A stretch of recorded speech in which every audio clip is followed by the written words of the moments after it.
Truth!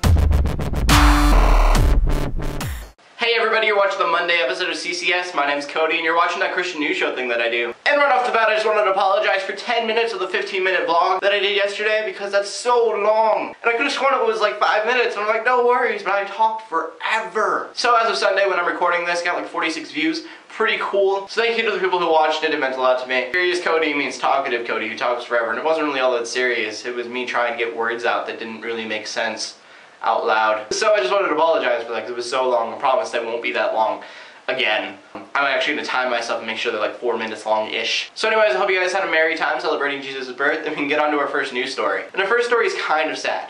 There are 5 bombings in Nigeria, each one in a different city, on a different church. This is the second year that this has happened. And it was really sad to me because it's kind of a wake-up call. Because here in America, we kind of take it for granted that it's a free country and that we don't really have to worry about things like this. Where in other countries, it's really dangerous to be a Christian. So dozens of people were killed. It's a really, really sad thing. So prayers to families, because that's a lot of families who just lost someone on Christmas Day.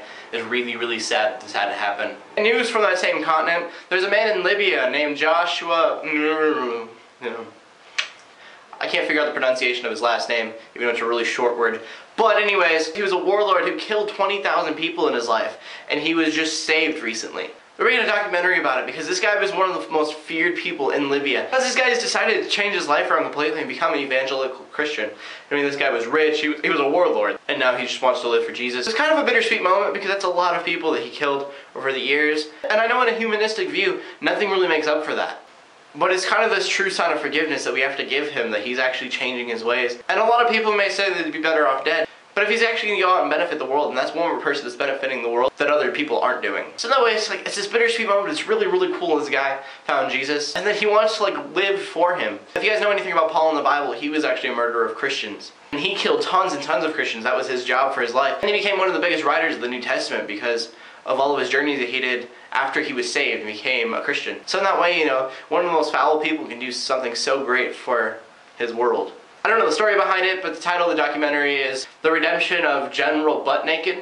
I might watch it if it pops up, if I can find it pretty easily, because it would be really interesting to see something like this. Anyways, I just really love things like this where people just completely change their lives around, so I had to share it with you guys. Also, Obama's in the news because he went to Hawaii and celebrated Christmas golfing, and people cared about that, because it's news, I guess. But yeah, he celebrated Christmas with family, had a good time, and everyone wanted to know about it. Also, this Christmas in San Francisco, Glad Memorial Church gave 8,000 toys to children. They literally spent their Christmas morning doing this, so it was really cool that they did something like this. It's just helped so many kids. 8,000 toys to 8,000 different kids is really, really awesome. And now going on to our last story. Santa Claus rescued a man from a burning truck. Bradley Ducky dresses up as Santa Claus every year. What he does is he's got these families that he's adopted, and he gives out these toys to the kids every year to those families. So while he was dressed like that, he found a car wreck in front of him, and he went to save the person. A person who he knew because that person's daughter went to school with his son, and his son had gotten in a car wreck. So it kind of went full circle for him. He rescued the man out of the truck.